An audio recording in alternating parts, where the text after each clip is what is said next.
One of the things I love about Turkey is the history. So many places that you walk, you'll find ruins just laying there, like remnants of a past world. So often I've been in a village, out in the countryside, hardly any people around, and then I've stumbled upon amazing ruins. You know, if you're going to see turkeys crossing or cows, it seems like you wouldn't find ruins, but you do. The ancient city of Perga is an example of the amazing civilizations that existed in Turkey way before we got here. But before we explore the city of Perga together, let me give a little bit of context. This is a modern day map of the Mediterranean area.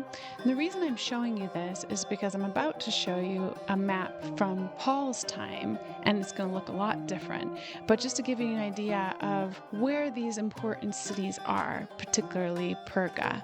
Here we have a map of Paul's first missionary journey in the Mediterranean area. This would be about AD 46.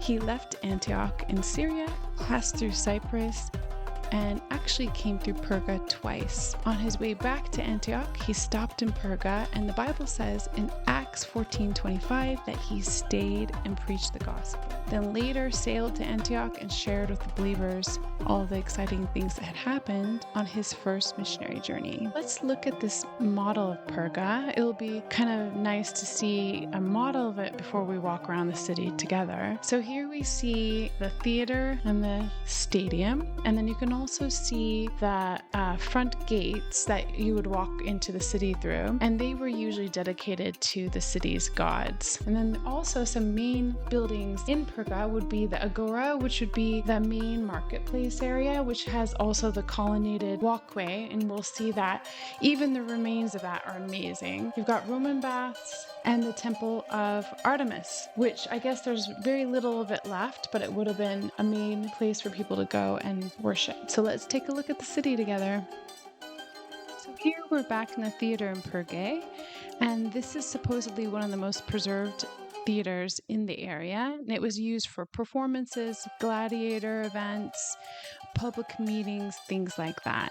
Now we're in the stadium, and the stadium was used mostly for sports events, and our guide here is explaining to us about how there was lots of different wrestling events and things like that. And you can see there's a ton of seating, and it's a huge venue.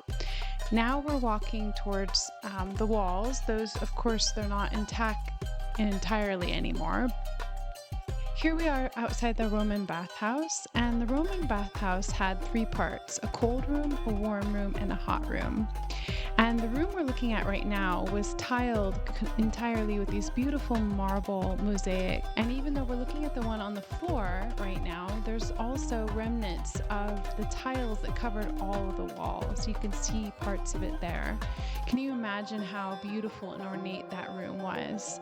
Now we're in the hot room, and look at this amazing engineering that Romans invented. Basically, it was underfloor heating systems where there was a furnace that would blow hot air under the floors and heat the the warm and hot room. And then after you went into both those rooms, then you would go into the cool room and cool off in a pool. And now we come to my favorite part of the city, the Cardo Maximus, which would be the main artery through the city and was lined with administrative buildings and other important buildings. You can see the amazing columns that line the street here. And for those of us from a Christian background who are familiar with St. Paul's travels, he would have definitely walked the street. So it's pretty amazing. Here's some Greek script written on a stone, and it probably doesn't mean much at all. It might say like where to water your horses or something, but still fun to discover it. Then as you can see, there's also mosaics paving the ground. That was amazing to see as well. Thanks for joining me on this adventure. Anyway, I will talk to you later. Bye.